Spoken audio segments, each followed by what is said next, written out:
Europe is rushing to fill the diplomatic gap nearly 3 weeks after the US and Russian presidents failed to reach a peace deal to end Moscow's war in Ukraine. In Paris today, Kyiv's Western allies, known as the Coalition of the Willing, held talks with Ukrainian President Volodymyr Zelensky. French President Emmanuel Macron says 26 nations have pledged to provide post-war security guarantees to Ukraine if a ceasefire is reached. Have a listen.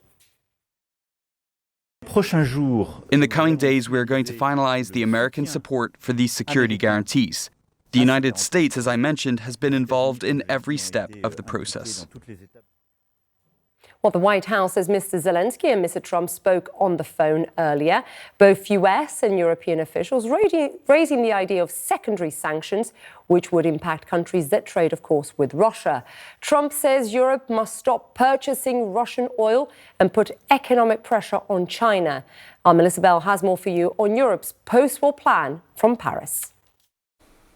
President Macron says there are now 26 countries within the Coalition of the Willing that have pledged to be on the ground in Ukraine post a ceasefire agreement. This came after a meeting of members of that coalition, some by video conference, some who were here in Paris this Thursday, and a long phone conversation of the group with President Trump. Very few details emerged about exactly what the American guarantees, the so-called backstop, would look like. We understand from the French president that those details will be finalized in the coming days. But certainly the headline as he spoke alongside the Ukrainian president who'd requested this meeting, that a growing number of countries are willing to pledge their presence in Ukraine once a peace deal has been found. For now, of course, there is no sense that the trilateral meeting that President Trump had been looking towards, bringing together the Ukrainian and the Russian presidents, is anywhere near happening. President Macron calling once again on the Russian president to try and make his way to the negotiating table. But these security guarantees that this mainly European group have been looking at are really designed to try and show that they are serious about the technical issues they've now discussed at length to ensure that Ukraine is able to maintain its stability and independence once a peace deal has been struck. There have been questions about where these foreign troops might be located. President Macron said the details of the regions in which they'd be stationed would be considered. There had been some concern about whether any of these troops might be near front lines. That, again, will be for future negotiations and future announcements. For now, though, from a very small number of countries who seemed willing to commit to being on the ground in Ukraine, a list that has grown now to include 26 at the end of this particular meeting of the Coalition of the Willing, according to President Macron. Melissa Bell, CNN, Paris. Well, President Zelensky says there is an understanding as to which countries are prepared to send troops to bolster Kyiv's force. Earlier, I spoke with Nick Pétan-Walsh about what this support may potentially look like. Joining us now is our Nick Pétan-Walsh. So, Nick, 26 countries agreeing to these security guarantees.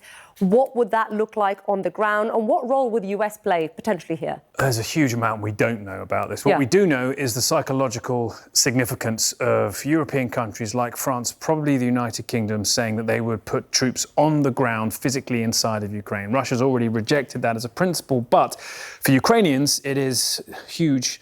European military powers saying that they will have their backs in a physical form. The American involvement here, Trump has reassured everybody that he's not going to put US boots on the ground, but they will provide what the Europeans call a backstop, which is logistics, intelligence, importantly, support militarily on the ground, and also air power. So if any peace deal comes, which, look, that's still miles off as we speak, there could be some kind of freeze along the front lines, and the Americans could potentially use their significant air force, easily able to challenge the Russian air superiority at the moment on the front lines, to basically freeze the skies, to stop the nightly drone and missile assaults. There has been talk in the media of the possibility of some kind of DMZ along the front line, where you keep the militaries 40, 30 kilometres apart, essentially the distance that drones can fly now. Zelensky's rejected that, saying, look, you're basically asking Ukraine to retreat further and give the Russians an advantage, and that already drones make that kind of DMZ already exist, the grey zone,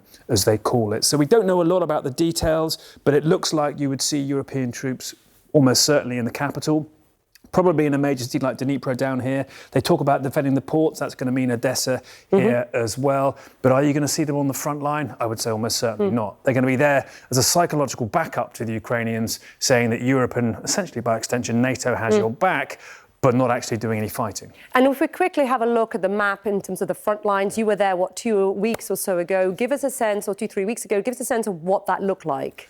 Look, so the whole peace deal we talked about in Alaska potentially, that we heard Putin ask for the rest of this, Donetsk, in exchange for stopping the fight. Now, he has desperately been trying for a year almost to take Pokrovsk down here. That they made progress over the past weeks. That's slowed.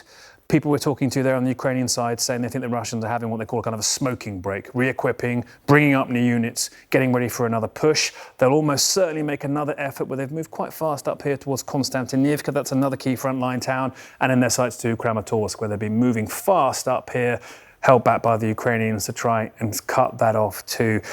Why is Putin playing for time? Because he thinks if he gets enough ground here, makes enough progress here before winter, he'll change the reality of what he controls and therefore get a much more comprehensive and likeable peace deal, if he even wants that then. He certainly has the support from his ally Xi Jinping, of course, and Kim Jong-un. Nick, appreciate it. Thank you very much.